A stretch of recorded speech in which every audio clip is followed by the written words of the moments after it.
Bienvenidos nuevamente. Vamos a tratar en este segundo tema a los presocráticos en su detalle. Empezaremos con la explicación de los filósofos que vivieron en la zona de Jonia y Asia Menor y seguiremos con los filósofos que vivieron en Italia Meridional. También abordaremos por último a todos aquellos filósofos que, como bien dijimos en el vídeo anterior, se denominan pluralistas, es decir, a Anaxágoras, a Empédocles, a Demócrito y a Leucippio. Pues bien, empezaremos con el primero de ellos, Tales de Mileto.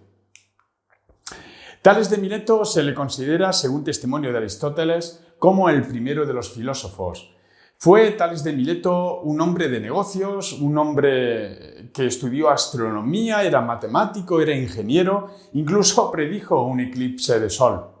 El arjé para él era el agua. Ahora bien, ¿cuál es el motivo por el cual eligió el principio original y originante que fuera el agua? Es bastante sencillo. Él se formó en Mesopotamia y se formó en Egipto. Allí, en la crecida del río Nilo, él observó que cuando los afluentes de agua crecían e inundaban la tierra, todo se llenaba de humedad y por tanto se generaba la vida. Desde ahí él afirmó que necesariamente el origen y el principio de la vida no podía ser más que la humedad. Hay un aspecto importantísimo también en Tales de Mileto que me gustaría resaltar, la cosmología suya. Es verdad que la cosmología nada tiene que ver con la visión que actualmente tenemos del universo, pero sí que se aproximó a lo que Aristóteles en el siglo III, y nos servirá este dato para las influencias recibidas por Aristóteles en el programa de UNED, consideró Aristóteles justamente el geocentrismo, es el padre del geocentrismo, por decirlo de alguna manera, que fue el primer paradigma explicativo del universo, el primer paradigma científico. Pues bien, él consideró que la Tierra estaba en el centro, estaba flotando y en reposo. La concepción de que si no hay algo que lo sostiene, cae en el vacío, esa concepción griega le supuso necesariamente afirmar que alrededor de la Tierra todo era agua y la Tierra estaba justamente o se apoyaba en el agua. Muy interesante, por otra parte, la expresión o casi el aforismo enigmático que Tales de Mileto afirmó: todo está lleno de dioses. ¿Qué quiso decirnos con esta expresión Tales de Mileto? Creo que es bastante sencillo. Desde esta concepción que tenía Tales, que todos los seres vivos están en movimiento y que lo que tiene movimiento está vivo y lo que tiene vivo tiene alma, necesariamente él dijo, si todos los seres vivos tienen movimiento y por tanto están vivos y todo lo que está vivo tiene alma, en algo se parece, algo bastante similar, es a los dioses, todos los seres vivos. De tal manera que podríamos decir que esta expresión, todo está llena de dioses, podría ser sinónimo o similar a la expresión, todo está lleno de vida. La consecuencia de esta expresión de Tales de Mileto es muy elocuente y de hecho podríamos afirmar que es el primer filósofo que abogó por la armonía y el equilibrio en todo el universo. Es más, quizás es algo pretencioso, pero no nos faltaría razón al afirmar que Tales de Mileto se puede convertir en el primer ecologista de la historia, ya que supuso un respeto profundo a todo aquello que está animado.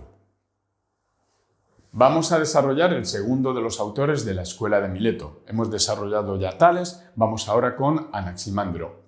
Por curiosidad y bagaje cultural, deciros que fue discípulo de Tales de Mileto y por otra parte inventó el reloj solar. ¿Qué es lo que dice? ¿Cuál es el arjé para Anaximandro? Es el apeiron, lo indeterminado. ¿Qué razonamiento realiza para llegar a esta inferencia o esta conclusión? Bastante sencillo. Como buen filósofo jónico que es, observa el medio natural y concluye: todo aquello que está animado y tiene una forma determinada, perece. No es ni eterno ni indestructible. Por tanto, El arjé de la fisis no puede ser un elemento material determinado, sino ha de ser un elemento indeterminado que genere la pluralidad de formas y la pluralidad de existencias. De ahí que él considerara que el arjé de la fisis fuera el apeiron. Ahora bien, hay una frase casi enigmática, muy elocuente y por otra parte muy profunda, con consecuencias incluso en la actualidad.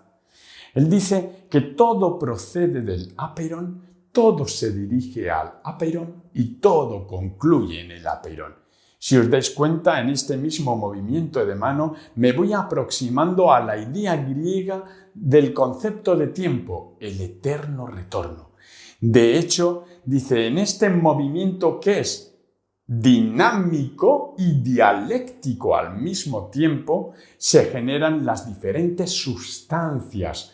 Pero cuidado que es un movimiento dinámico pero dialéctico, lucha de contrarios, fuerzas opuestas, sustancias opuestas.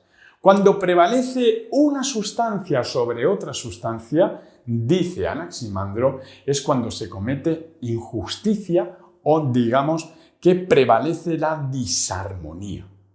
Pensemos en la sucesión de las estaciones del año. Cuando los ciclos de la naturaleza no están regulados, armonizados y equilibrados, empieza justamente una desigualdad de la naturaleza que tiene consecuencias catastróficas para nuestro planeta. ¿Qué es lo que dice? Pues necesariamente que si prevalece una sustancia o prevalece una fuerza, se da disarmonía.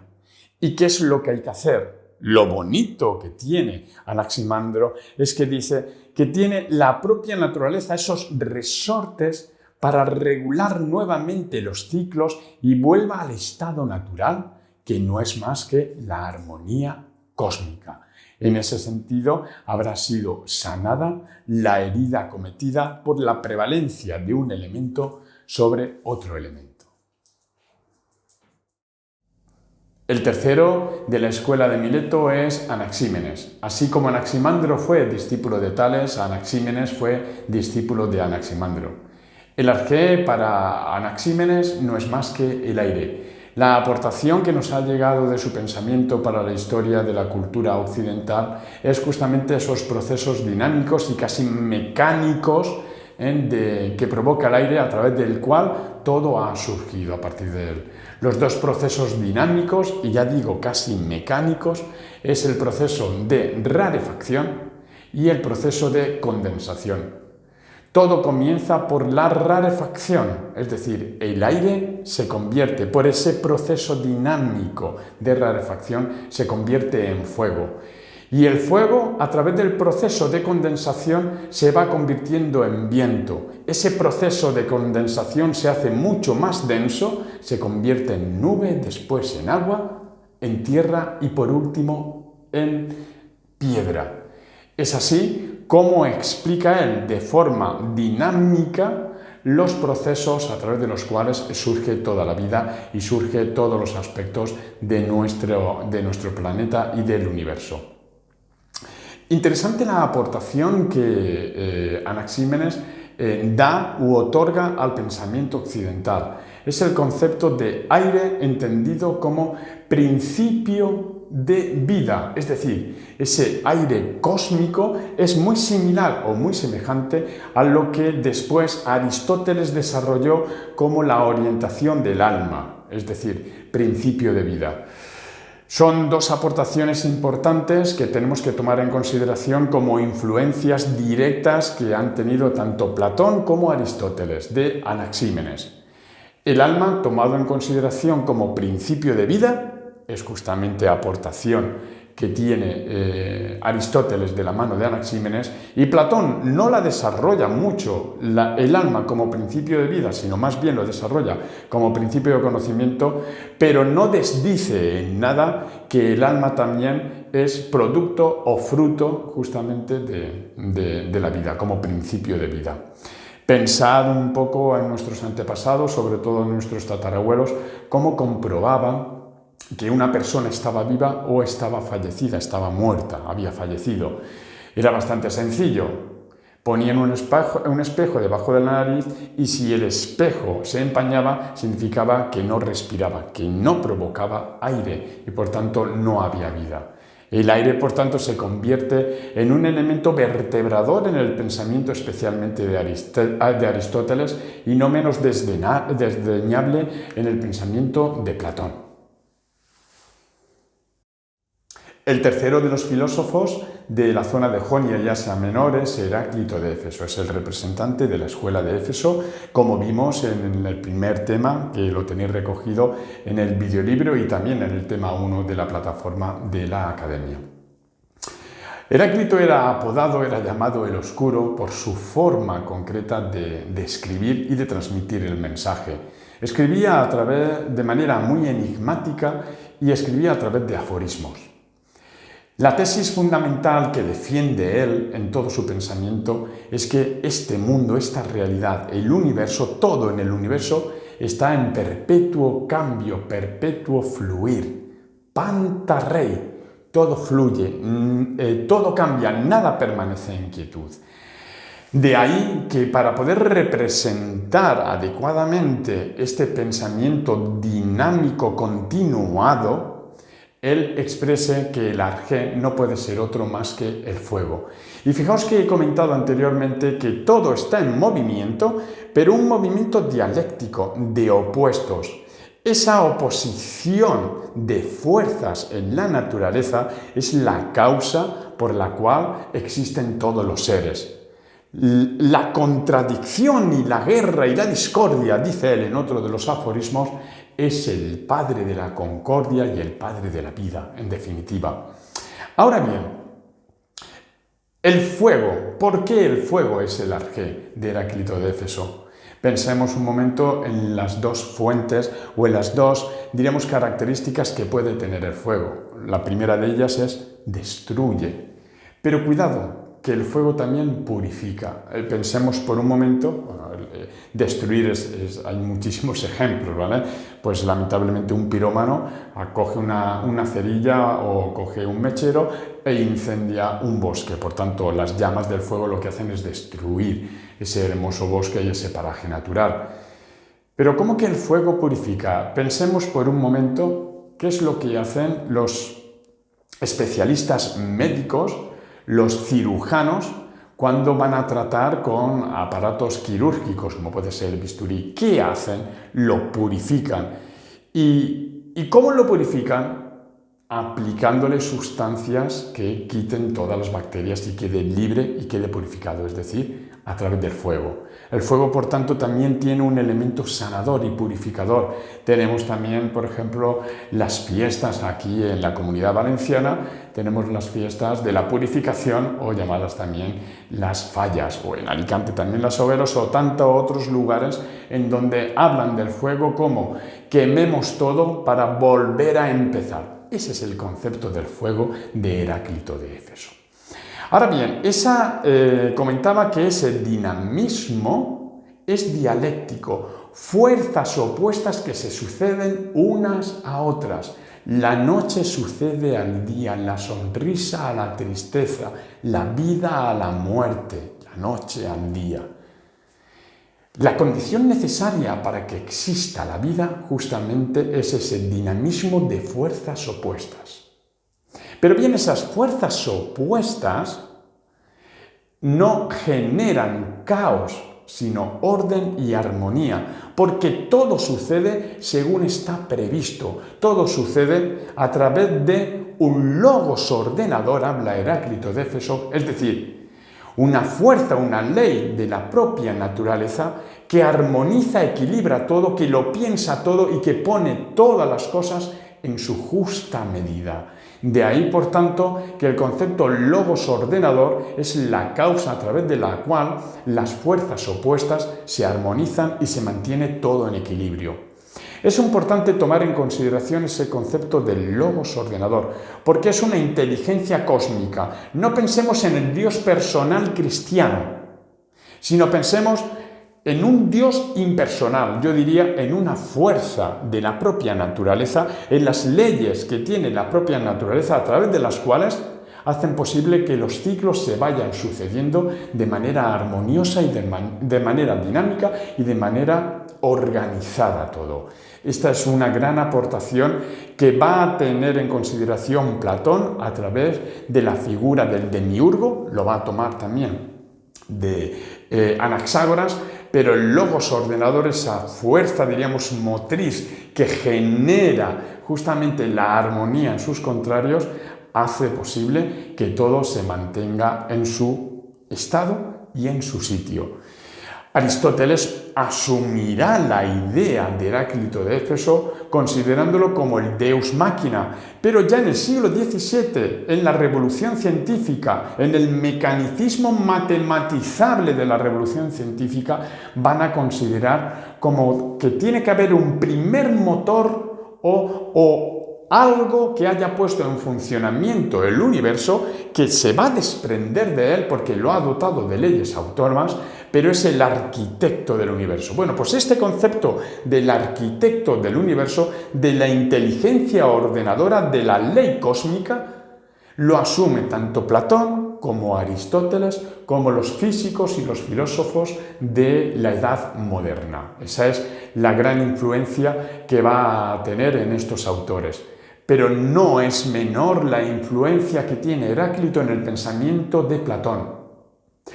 No sé si recordáis, lo veremos en el siguiente vídeo, es decir, en el vídeo, el tema 3, que está dedicado a Platón, en donde cuando exponga su ontología o su teoría de la realidad, veremos que para Platón hay dos dimensiones de la realidad.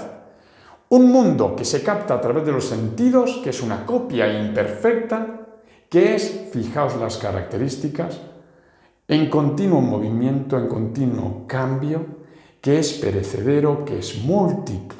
Bueno, pues esa concepción de una de las dimensiones de la realidad que asume Platón, lo coge o es influencia directa de Heráclito de Éfeso. Tanto las características de la naturaleza física, que Platón lo va a llamar mundo sensible, accesible a través de los sentidos, como la propia concepción de la realidad, que es puro movimiento, puro devenir y puro cambio. Vamos a seguir en este vídeo con los presocráticos de Italia meridional y Magna Grecia. Concretamente vamos a desarrollar los dos más importantes y los más emblemáticos: los pitagóricos o la secta pitagórica y, por otra parte, Parménides y su arjé denominado el ser. Vamos a empezar con Pitágoras y la secta pitagórica. Podríamos decir muchísimas cosas de la vida de Pitágoras, pero en balde sería porque realmente no conocemos nada de su vida. Todo está envuelto en leyenda y en mito y por tanto es muy difícil diferenciar lo que realmente existió de lo que realmente no existió. Por tanto, podemos decir únicamente que sí que existió una secta denominada secta pitagórica y que se presupone la existencia de su fundador y que la fundó en la ciudad de Crotona. Era una secta de carácter filosófica y de carácter religiosa donde tenía pues, sus rituales con sus principios de iniciación y todo se llevaba en bastante secreto.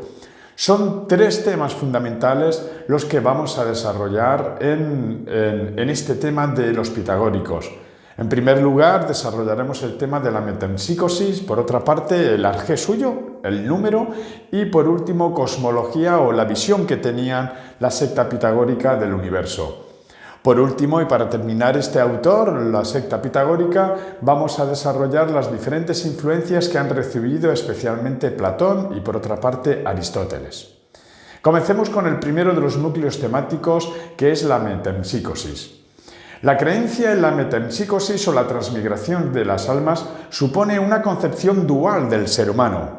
Dícese, del mismo modo que dijo el discípulo de Pitágoras o de la secta pitagórica Filolao, el cuerpo es prisión del alma y está incorporada como si fuera la cárcel para que progresivamente durante la existencia se pueda purificar y de esta manera poder salir del mundo físico donde está y en la cárcel donde habita.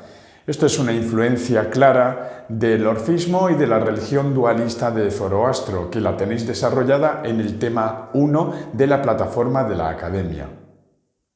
La influencia de Platón es muy notable. Cuando veamos en el siguiente vídeo y en el tema 3 dedicado a Platón, os daréis cuenta cómo esa visión dualista que tiene del alma es asumida directamente por la secta pitagórica. Él también creía, Platón, del mismo modo que los pitagóricos, que las buenas obras hacían que el alma se fuera purificando progresivamente y que si toda nuestra vida al final era virtuosa, seguía una serie de normas y de cánones, una vida honrada, justa y buena, se libraría de la cadena consecutiva de reencarnaciones. Pues bien, Platón conoció la secta pitagórica en uno de los viajes que realizó a Crotona y ahí se convenció que el ser humano está compuesto de dos partes diferenciadas, una que es eterna, el alma, y otra que es prisión, cárcel del alma, que es el cuerpo, asumido directamente, como he dicho, de la secta pitagórica.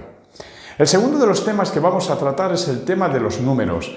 Bien sabéis que el arjé para los pitagóricos es el número.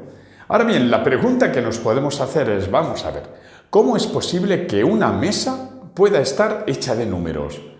En ese sentido, la concepción de los números que tienen los pitagóricos dista muchísimo de la concepción que actualmente tenemos nosotros de los números como abstracciones que hace la mente, como mecanismo o como instrumento para poder interpretar la realidad. Pues bien, los pitagóricos consideraban que los números tenían grosor y lo representaban por medio de piedrecitas. Por ejemplo, el 1 quedaba representado por un punto, el 2 quedaba representada por una recta, el 3 por un plano, el 4 por un sólido. Pues bien, lo que sí que nos interesa muchísimo, porque ha habido una influencia muy notable tanto en el pensamiento de Platón nuevamente, como en la concepción mecanicista matematizable, segundo paradigma o segundo modelo explicativo del universo, es el concepto de que los números representan realmente la realidad, o dicho de manera mucho más clara y mucho más aproximada a la idea que tenían ellos de la concepción cosmológica.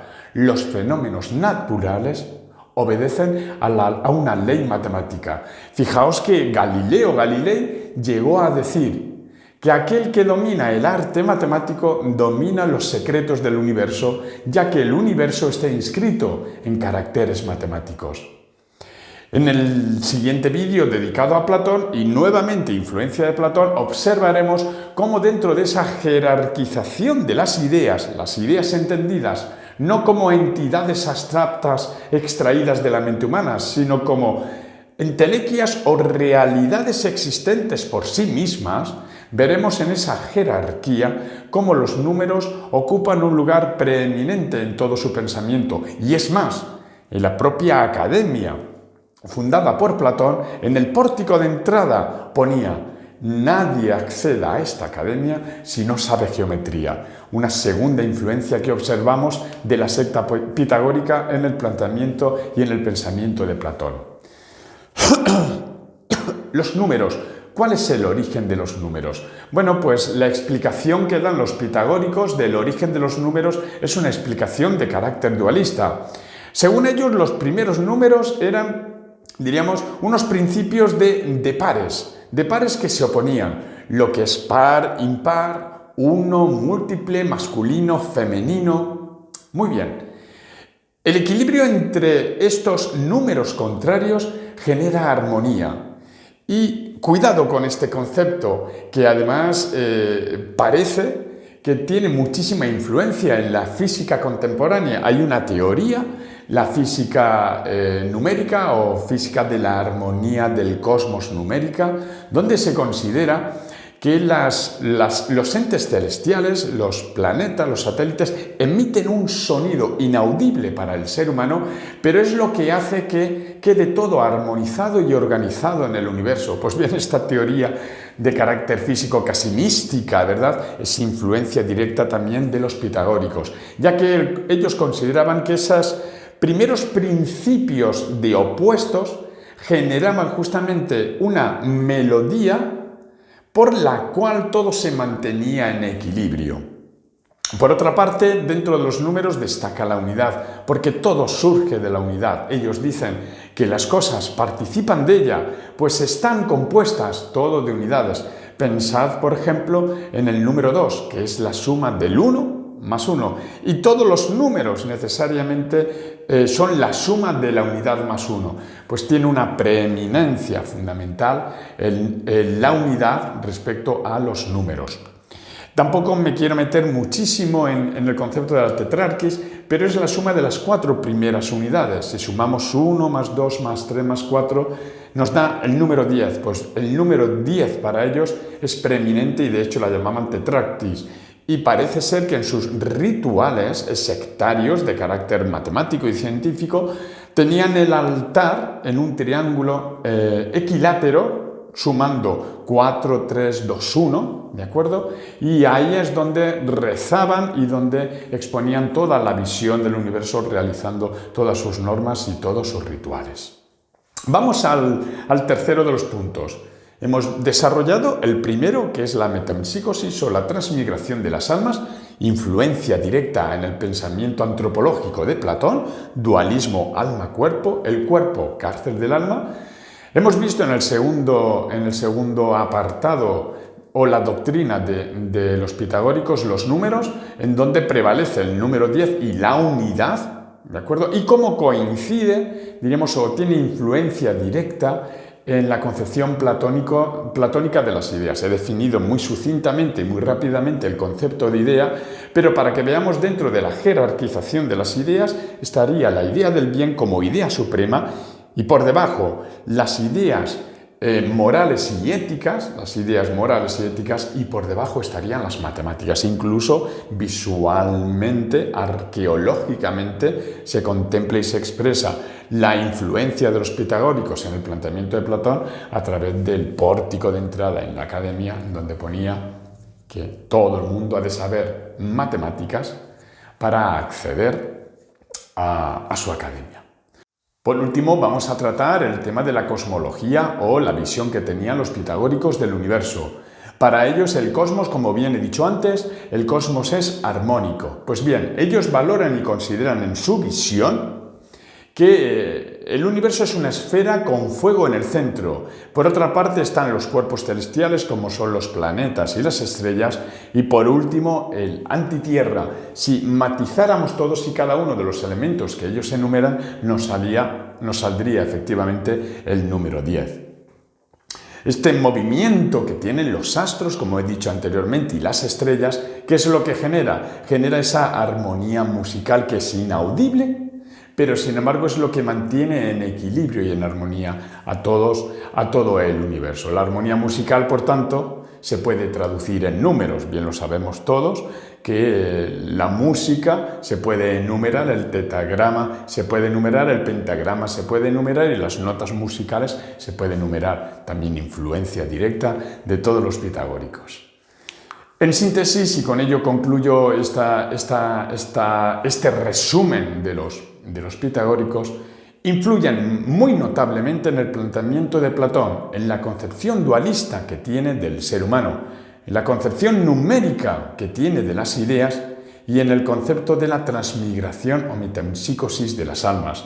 Y por otra parte, también la secta pitagórica influye en la física clásica, la física de la Edad Moderna, considerando que el universo está inscrito en caracteres matemáticos o tiene una reproducción matemática todo el movimiento del universo. El segundo de los presocráticos de Italia meridional o Magna Grecia es Parménides de Elea. Como bien sabéis por el vídeo anterior, Parménides es el fundador de la escuela de Elea. Parece ser que sí que se formó en grupos pitagóricos y el mismo Platón habla de él en estos términos, digno de veneración y al mismo tiempo tremendo. Nos ha llegado, o como legado suyo, nos ha llegado una obra, el poema del ser, en donde no nos ha llegado completo, el proemio y algunos capítulos. Está escrito en hexámetros y para el objeto de este vídeo nos interesa muchísimo la parte solamente del proemio, en donde expone las dos vías, la vía de la verdad y la vía de la falsedad. Lo narra con los siguientes términos. Parménides él mismo fue arrebatado a los cielos por medio de las hijas del sol y presentado ante la presencia de la diosa de la verdad y la diosa o diosa de la justicia. Ella le muestra dos senderos o dos caminos, el camino de la verdad y el camino de la falsedad. El camino de la verdad se accede a través de la razón y es el camino del ser. El camino de la falsedad se accede a través de los sentidos y es el camino del no ser. Fijaos, me detengo un momento para que os fijéis muy bien que está introduciendo una dualidad en el conocimiento, el verdadero conocimiento y el aparente conocimiento o falso conocimiento, que va a tener una notable influencia en el dualismo noxiológico o epistemológico de Platón. Pues bien, el camino del ser, acordaos que es el camino de la verdad y se accede a través de la razón, va a demostrar las características del ser, su arjé, por medio de tres postulados, tres afirmaciones o tres principios fundamentales. El principio griego que dice que si el ser no era, es imposible que sea. De la nada, nada puede surgir. El principio de identidad que afirma que el ser es y el no ser no es. Y por último, una derivada, un tercer principio, que es el principio de no contradicción. El ser no puede ser y no ser al mismo tiempo y en las mismas circunstancias. Pues ver, sirviéndose de estos axiomas, de estos principios evidentes, él va a deducir las tres características que posee el arjé, el ser de Parménides. El ser es uno, el ser es eterno y el ser es inmutable. ¿Y cómo lo va a demostrar? Aplicando los principios a cada una de las cualidades o de los atributos esenciales del ser. Vayamos con el primero de ellos. Para Parménides el ser es único, es decir, que niega que haya pluralidad en las cosas. Él afirma que es único, que es compacto, que es homogéneo y que es indivisible. Pues bien, ¿qué supondría, dice Parménides, que el ser no fuera único, sino que fuera múltiple? Necesariamente, si hubiera más de un ser, tendríamos que afirmar la coexistencia al mismo tiempo del ser y lo que es contrario al ser, que es el no ser. Iría en contradicción directa contra el principio de no contradicción y por tanto necesariamente deduce Parménides que el ser ha de ser único y no múltiple. Vamos con la segunda demostración. El ser para Parménides es inmutable, es decir, que niega el cambio en la realidad. El cambio es aparente, no es real. ¿Y cómo lo demuestra que el ser es inmutable? Aplica dos principios, el principio de identidad por una parte y el principio griego. Vamos a tener los dos supuestos. ¿Qué supondría que el ser sufriera modificaciones o cambio? Bueno, en el supuesto que existiera ya el ser, sufrir una modificación o cambio supondría convertirse en algo diferente de lo que es decir, en no ser. Si tuviéramos que afirmar que el ser pasa a no ser, iría en contra del principio de identidad que dice que si el ser es, ha de ser y no puede cambiar a otra cosa de lo que es. Por eso es el principio de identidad. Pero vamos a poner el segundo supuesto. Supongamos que ya lo poseemos, el ser. Pero como cambio que ha sufrido no es, y por tanto empieza a existir y deja de no ser para convertirse en algo diferente de lo que no es, que es el ser. Por tanto, del no ser cambia al ser. Iría en contra del principio griego que dice que del no ser no puede surgir el ser, que de la nada no puede surgir algo.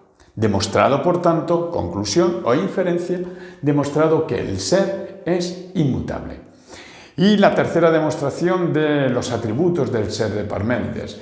El ser es eterno, indestructible e inengendrado.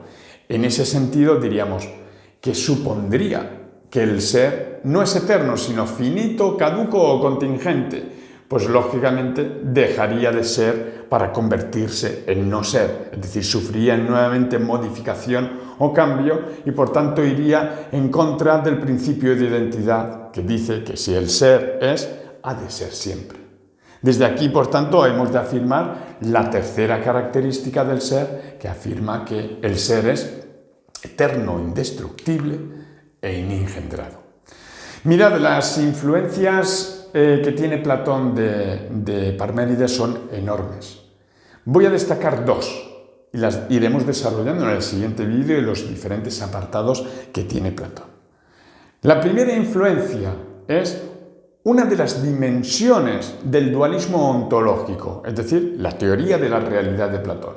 Para Platón, el verdadero ser de las cosas, lo que los presocráticos llamarían el arjé, se encuentra en la esencia de las cosas, no se encuentra en este mundo cambiante, mudable, finito, caduco, sino en otro mundo que es único, eterno e inmutable. El mundo inteligible. Se llama mundo inteligible o mundo de las ideas porque este mundo es el verdadero ser de las cosas. Ahí está el arquetipo o el modelo de todas las cosas. El mundo sensible no es más que una copia imperfecta. Lo desarrollaré con detalle en el siguiente vídeo. Pero ya vemos la influencia de Parménides en el planteamiento de Platón. Mundo inteligible, mundo de las ideas, tiene las mismas características que el ser de Parménides. Es más, el concepto idea de Platón asume los propios atributos del ser de Parménides. Segunda influencia notable e importantísima y poderosísima en Platón, en el dualismo noxiológico, es decir, la dualidad en el ámbito del conocimiento, los diferentes grados de conocimiento. Hay un conocimiento conjeturable u opinable y un conocimiento científico y verdadero, doxa y episteme. Observamos que hay en Parménides un camino que accedes a él, a la verdad científica, al verdadero ser de las cosas, que sería episteme para Platón, conocimiento científico, y por otra parte está el camino de la opinión, el camino de la falsedad, que es el camino de los sentidos, que sería justamente doxa en los dos primeros grados del conocimiento de Platón. Por tanto, vemos dos influencias clarísimas de Parménides en el planteamiento de Platón. Por una parte, en el dualismo ontológico, mundo inteligible y el concepto de idea, y por otra parte, en el dualismo noxiológico, opinión y doxa, es decir, doxa y episteme, opinión y conocimiento científico. El último de los autores que vamos a desarrollar en este segundo vídeo es Empédocles de Agrigento. Agrigento, que es una ciudad de Sicilia ubicada en la zona de Magna Grecia. Pues bien, Empédocles es otro de los pluralistas, del mismo modo que Anaxágoras, donde considera que la totalidad de lo real, el arjé de la totalidad de lo real, son 4 elementos o raíces básicas. Su pensamiento lo desarrolla en una de sus obras que nos han llegado, llamada Sobre la naturaleza. Nos ha llegado otra obra que son Las purificaciones, que va sobre el alma humana, pero que no es objeto de interés para este vídeo y para el estudio de esta asignatura en este curso de Historia de la Filosofía. Del mismo modo, asume de Parménides, del mismo modo que hizo Anaxágoras, asume que es imposible que exista el no ser.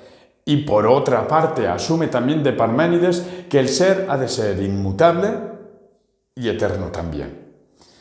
También de Heráclito de Éfeso asume la característica de que el cambio no solamente es posible, sino que todo en la realidad está en continuo cambio, en perpetuo devenir o cambio o dinamismo. Pues bien, ¿cómo combinó ambos criterios o ambas doctrinas de Parménides y Heráclito? Por medio de decir que la realidad está compuesta, toda la realidad está compuesta de 4 elementos básicos o 4 raíces germinales, como le gustaba decir a él.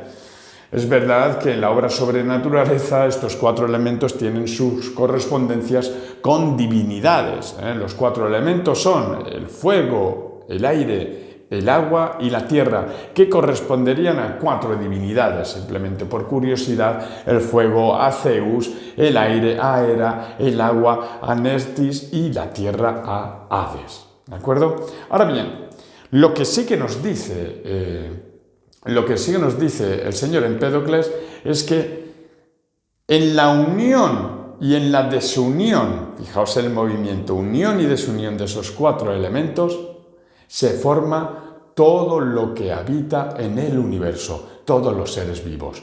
Toda la realidad en este sentido está formada de estos cuatro elementos en diferentes proporciones, ¿de acuerdo? Cada uno de ellos. Ahora bien, estos cuatro elementos, que es lo que genera la pluralidad, en ese sentido, se mezclan con los demás elementos y genera, diríamos, lo que es la vida. Estos cuatro elementos tienen dos características fundamentales para Empédocles. Por una parte son eternos y por otra parte son inalterables, inamovibles. ¿Cómo es posible, por tanto, que se pueda producir el cambio en la realidad? Pues bien, el cambio en la realidad se realiza a través de dos fuerzas que son fuerzas cósmicas externas a los cuatro elementos, pero que le da el dinamismo. Dos fuerzas, por tanto, cósmicas que impulsan a la unión y a la desunión. Esas dos fuerzas las llama Empédocles amor y odio. Amor, eros, y odio, thanatos.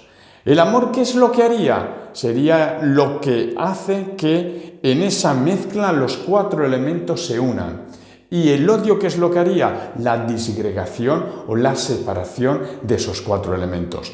Pues bien, ese impulso que hace posible la muerte y la vida es motivado justamente por estas dos fuerzas cósmicas del amor y del odio. Son todas las actividades que se realizan en la realidad, son ciclos perpetuos, permanentes, acercándose el concepto Empédocles del eterno retorno. En ese sentido, el odio, al separarlos, genera nuevos seres y desde ahí se da la pluralidad de seres vivos que existen en todo el universo. Es un proceso, en ese sentido, que hace posible el cambio, el devenir, tal y como afirmaba Heráclito de Éfeso. Va a ser fundamental la influencia que va a recibir Aristóteles de Empédocles en la cosmovisión del universo que él posee. Como veremos en el vídeo que dejaré en la plataforma interna de la Academia, Aristóteles valora y considera que el universo está formado de dos regiones diferenciadas. Una región, diríamos, tiene una característica que es heterogénea, la región sublunar y la región supralunar. Pues bien, la región sublunar, que es la Tierra en el centro del universo, está compuesta de cuatro raíces fundamentales: agua, tierra, fuego y aire, los cuatro elementos de Empédocles. Por tanto, Empédocles va a influir muy notablemente en el planteamiento de Aristóteles, concretamente en el tema de la cosmología o el concepto que tiene Aristóteles del universo.